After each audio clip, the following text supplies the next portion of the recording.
Ring Out Podcast. I go by the name of Papa Jr. Appreciate you clicking on the vid, man. Everything wrong with WWF in 1995. Last time we did something like this from Stunned by Wrestling. He has a series going on. We started with 94. He has a 93. I wanted to check it out, but it's just like going backwards and then coming back over here again. Listen, I didn't know. I didn't know there was a 93 there. Maybe there's a 92. It's to a point I'm like, you know what? I'm going to just keep going forward. If y'all want to check those out, everything wrong with 93, maybe there's a 92, 91. I'm going to put the link in the description of this video. They'll take you directly to his channel. And there y'all go. Y'all check it out for yourselves, man. Stunned by Wrestling. They put out great content, bro. They deserve the acknowledgement. Check out the content for their hard work.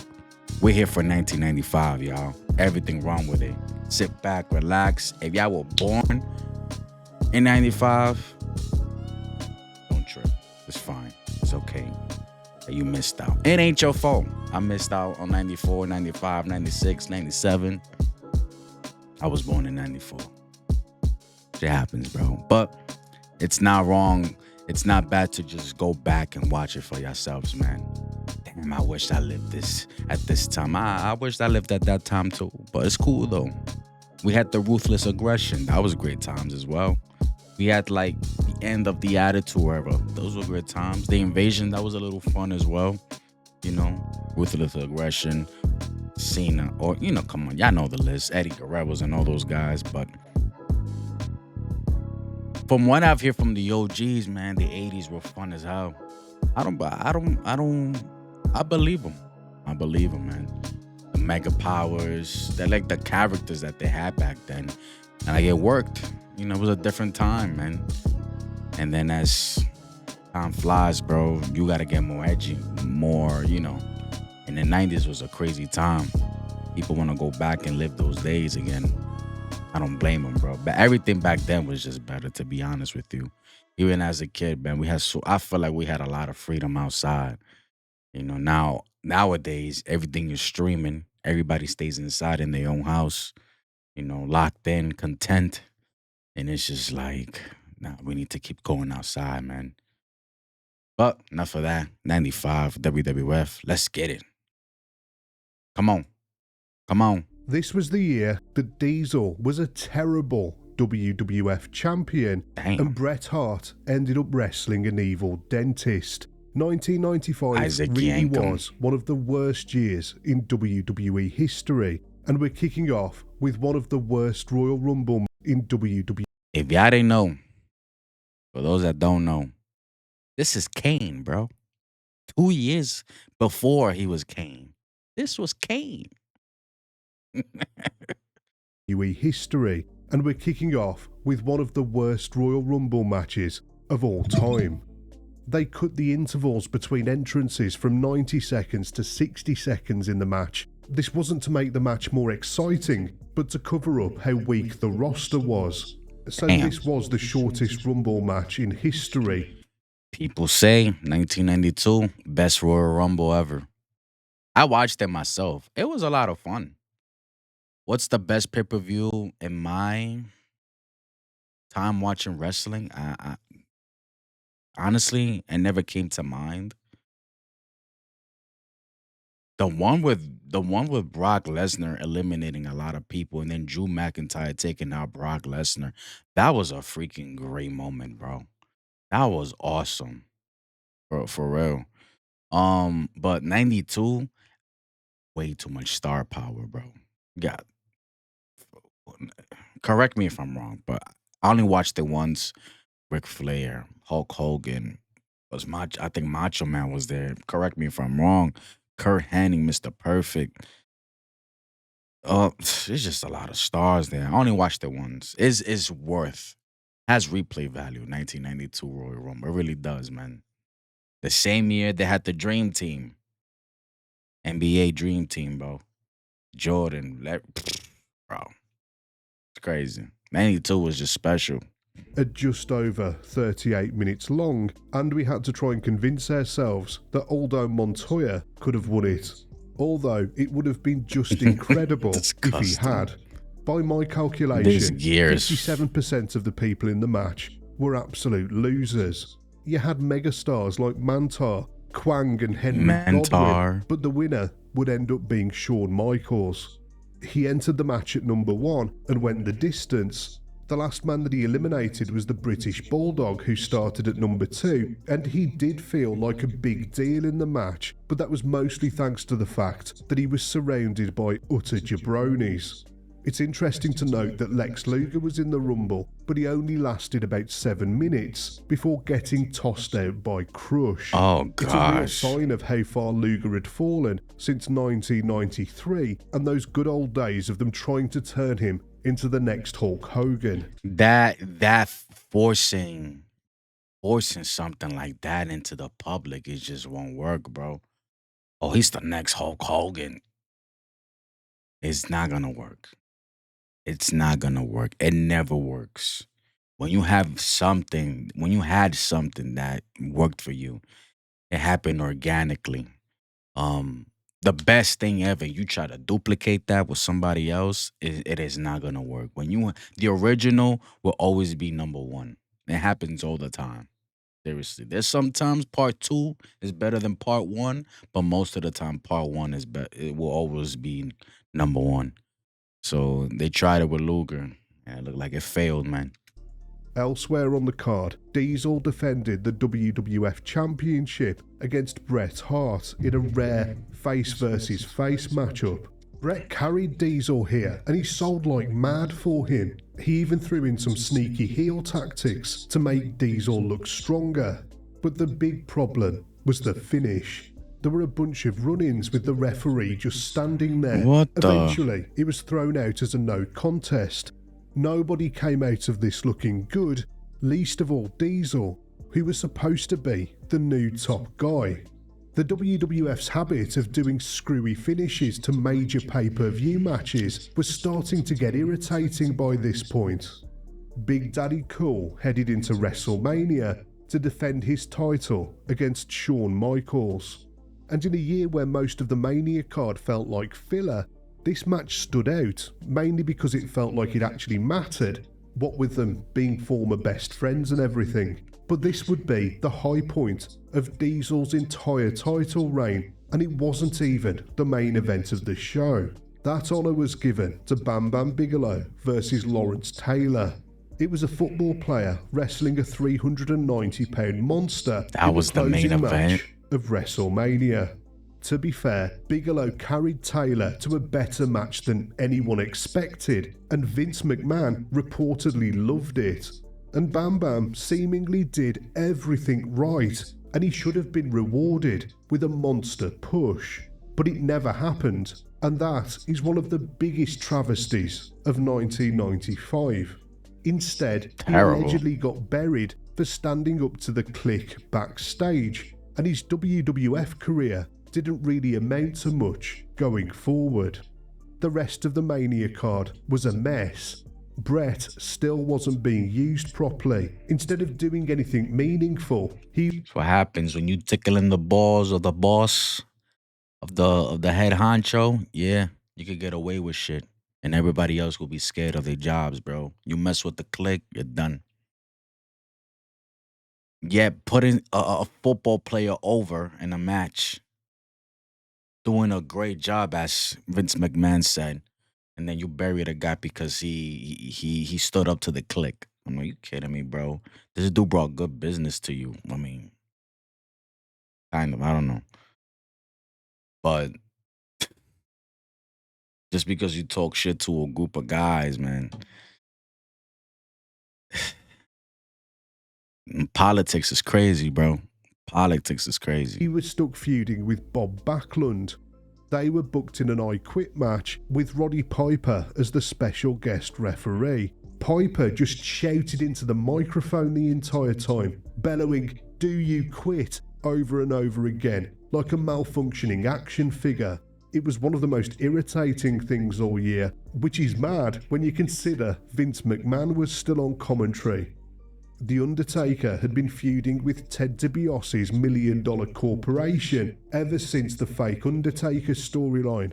By WrestleMania, that meant he had to wrestle King Kong Bundy, and it was even worse than his match with the fake Undertaker. The $1 Million Corporation was supposed to be the big evil stable for the new generation, but instead it turned into a sort of dumping ground. This is supposed to be the new evil faction. King Kong Bundy. You got what was his name back then? Kamala? No, not Godika Kamala. Oh my God. What was that dude name? Before the Godfather. I forgot. Kong, something like that. I don't remember. Sid Vicious or Psycho Sid at the time, and you got Tantaka, bro. This was supposed to be the new evil Wow. Wow. For mid-card heels. And V and They Wall took in up a Wall ton of Street TV IRS. time, with Ted DiBiase constantly talking like This he was don't look like managing an the Four evil. Horsemen.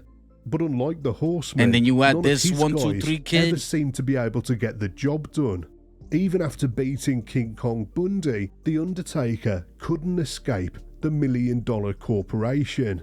Next up, he had to face Karma, who Karma. stole his urn I and said threatened to Kamala. melt it I down was close. into a gold Karma. chain. Just take out the That L was the from level Kamala. of storytelling that The Undertaker had to work with in 1995, and in 2004, and in 2013, and in 2015.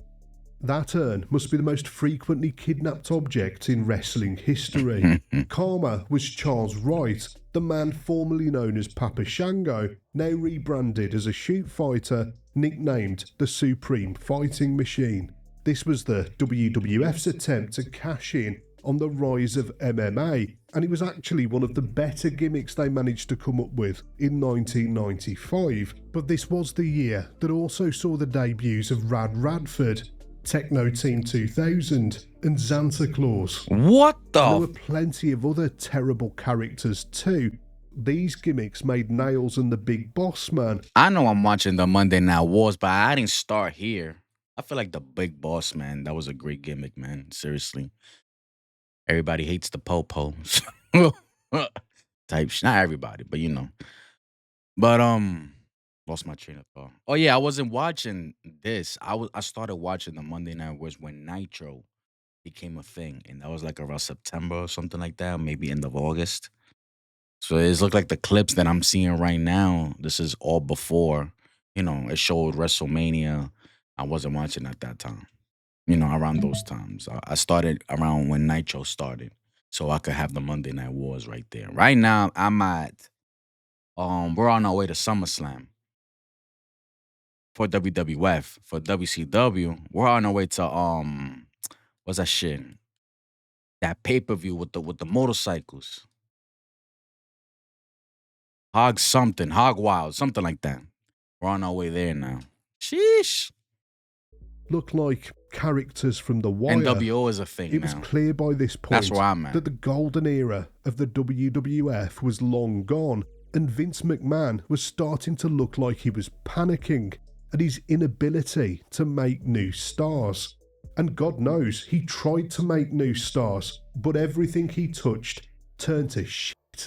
Mabel was handpicked to be the company's next main event monster heel, and his big push King started Mabel. at the King of the Ring, which just happened to be one of the worst pay-per-views in WWE history. The tournament bracket was stacked with big names like Shawn Michaels, the Mabel, Undertaker, Shawn, Kama, Holly. Who the fuck? Oh, probably Hardcore Holly. Rhodey. I don't know who Rhodey is. Savio Vega, Savio Vega beat Yokozuna. What happened there? And then definitely they gave Mabel the fucking, like, you got Savio over Yokozuna. I don't know who Rhodey is. Is Rhodey was that what's his name? Fucking A. He was in DX. I forgot his fucking name. What the hell? Anyways, him. Cause I remember Jeff Jarrett had a guy. Man, what's his name, bro? Fucking A. He was tag team partner with Billy Gunn. I gotta go with the fucking shit. Um, oh, I forgot their tag team. Every time they fucking come out, fuck, this is messing with me right now. I need to get this. The New World, the New Age Outlaws, some shit like that. Okay, Roddy, what? Fucking hey, bro, this is bothering me. Where's that DX shit go? The New Age Outlaws. Ladies and gentlemen, boys and girls, children of all ages, D Generation X proudly present to you your six-time WWE Tag Team Champion, the Road Dog, Billy. Yeah, there you go, Road Dog. There you go. Yo, if y'all waited this much, I appreciate you, man. Appreciate you bearing with me, man. Road Dog. That Roadie, there you go. Roadie. I think that was him. But they made it way too easy, man. And this looks terrible. This looks terrible. Mabel over Undertaker. Okay, I can see why. You know, Mabel's a big dude. Savio Vega over Yokozuna. What the hell happened there? The Undertaker What the and hell happened there? Yokozuna, And hold but on. they were all And hold on. Sean versus Kama, Mabel, and Mabel just advanced to the finals. What happened to Mabel versus Sean or Kama? What happened there? names like Shawn Michaels, Fucking- The Undertaker, and Yokozuna, but they were all knocked out early in the competition. In the first round. So the fans ended up having to watch Savio Vega wrestle 4 times on the same night. The show itself was in Philadelphia, which meant it was filled with ECW fans, and they were not happy. Mabel Ooh. pinned Vega, and as he was being crowned the king, they threw trash at him. And believe me, it was all downhill from here when it came to Mabel's reign as the king. Also on the show, It was Bret terrible. spent part of his night shoving his foot into Jerry Lawler's mouth. It was terrible. And I watched around the time where Mabel and Undertaker were feuding. They kidnapped their they stole their urn. And they fucking melted into some chains, bro. It's some chains, bro. Gold chains. And they had to fight for it. They had a casket match. Undertaker won. He got the chain back to turn it into an urn again. It was crazy. It was the climax of a feud that had dragged on for far too long, and somehow What this the was the hell? payoff. A Kiss My Foot match. You'd have Oh, hoped this that is this would have that's been the end of it, disgusting. but instead it led directly to SummerSlam and the debut Oh, of an evil gosh. dentist. Jerry somehow needed dental work after having Bret's toes in his gob, and that's how the world was introduced to Isaac Yankem. Yes, somehow Lawler convinced his dentist to close the clinic early and come and wrestle for him. This, of course, was Glenn Jacobs, the man who would go on to become Kane. He reportedly hated this gimmick and he nearly quit wrestling because of it.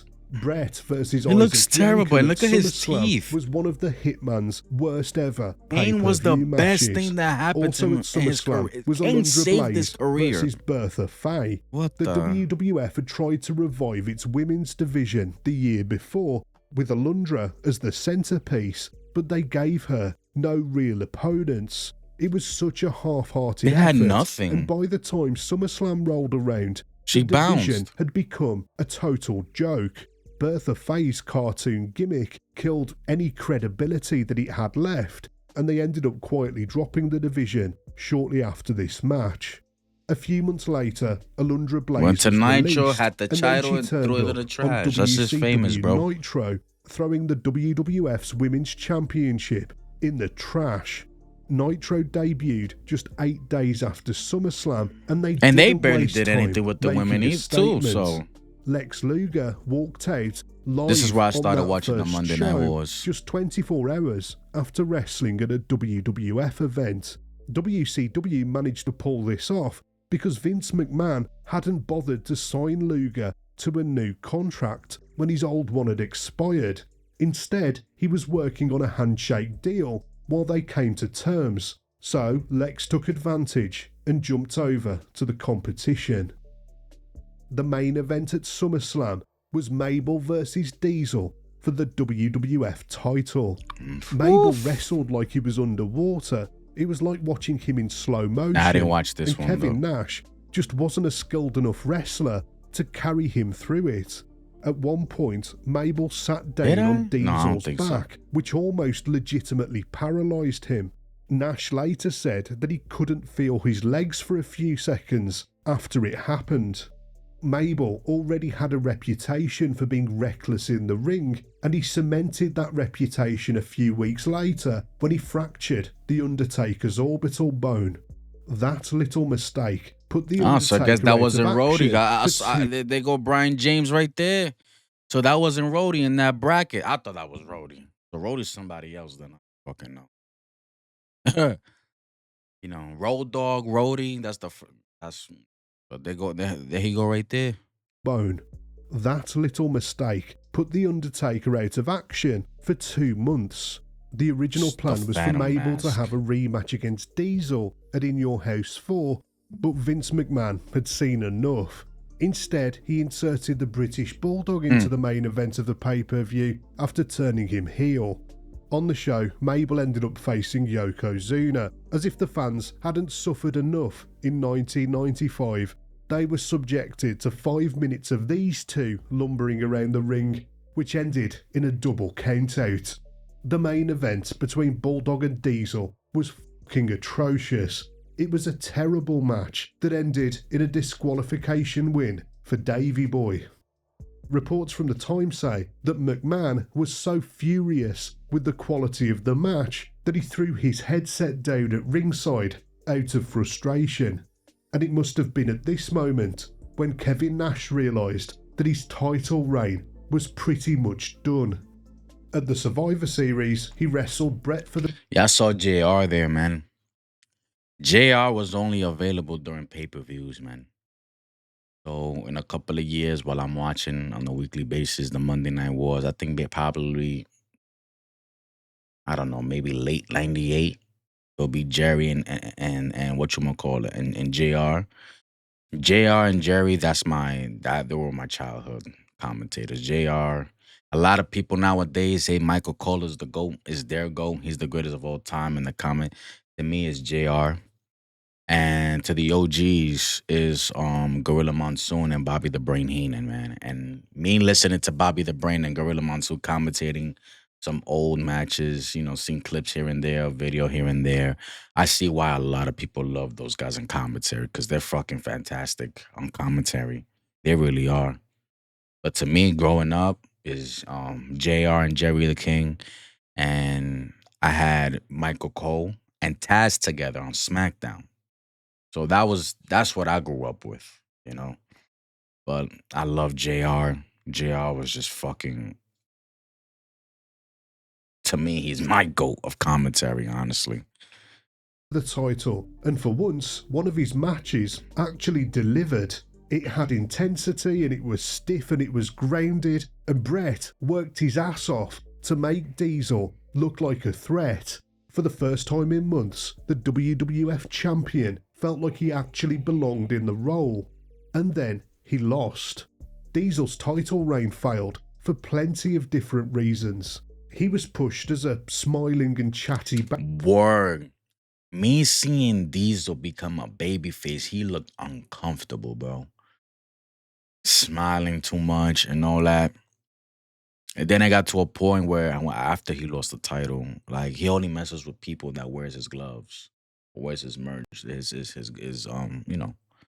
And he gave which was a good idea, business wise, man. You wanna dap from Diesel, you gotta buy the gloves, man. But that was a good business, you know, strategy for them. But Diesel looked so like out of it. Like he wanted to get out. And right now, you know, while I'm watching the Monday Night Wars, he's in Nitro right now. NWO is a thing now. But seeing the last few days, last few weeks of him, you know, before he left, he wanted to get out of there ASAP. He was done. He checked out. Babyface when he worked better as a silent badass. The fans just wanted him to shut up and get on with it. And apart from Shawn, he had no strong heels to work with. And the booking didn't help either. He won the belt in in a 8 house seconds show. on a house show, and his WrestleMania match this year didn't even main event. Then there were all of those terrible non-finishes. For a babyface champion, he just couldn't get the job done.